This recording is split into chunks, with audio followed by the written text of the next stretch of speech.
लाडकी बहीण योजना आणि लाडकी बहीण योजनेचा मे महिन्याचा हप्ता वितरण आज सुरू आहे का? 17 जून रोजी लाडक्या बहिणींना पैसे जमा होत आहेत का? कारण अनेक महिलांचं मत आहे की अजूनही आम्हाला लाडकी बहीण योजनेचे पैसे मिळाले नाहीत. आम्हाला मार्च आणि एप्रिल महिन्याचे 3,000 रुपये आले होते, परंतु आम्हाला त्या ठिकाणी मे महिन्याचे 1,500 रुपये अजून का जमा झाले नाहीत? हे वितरण चालू आहे का बंद आहे आणि कोणत्या महिलांना पैसे येणार नाहीत? चला सर्व सविस्तर माहिती जाणून घेण्याचा प्रयत्न करूया, परंतु त्याआधी आपल्या पेजला फॉलो आणि चॅनलला सबस्क्राइब करायला विसरू नका. तर लाडक्या बहिणींनो लक्षात घ्या, आज वितरण सुरू आहे का? तर हो, आज देखील लाडकी बहीण योजनेअंतर्गत हप्त्याचे वितरण सुरू आहे आणि आजही अनेक महिलांना त्या ठिकाणी 1,500 रुपये जमा होत आहेत.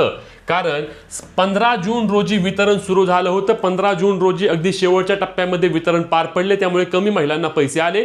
काल अनेक महिलांच्या खात्यावरती लाडकी बहीण योजनेचे 1,500 रुपये जमा झालेले आहेत आणि आजही 3ही टप्प्यांमध्ये हे वितरण चालेल आणि जास्तीत जास्त महिला ज्या पात्र आहेत त्यांना लाडकी बहीण योजनेचे पैसे जमा होतील. आज वितरणाचा शेवटचा दिवस असल्याचे देखील बोलले जात आहे. आणि लक्षात घ्या, आता जर तुम्हाला लाडकी बहीण योजनेचे 1,500 रुपये आले नाहीत, म्हणजेच तुम्हाला मार्च महिन्याचे, एप्रिल महिन्याचे आणि मे महिन्याचे असे मिळून जर पैसे आले नसतील तर समजून घ्या तुम्हाला लाडकी बहीण योजनेतून अपात्र केलेलं आहे.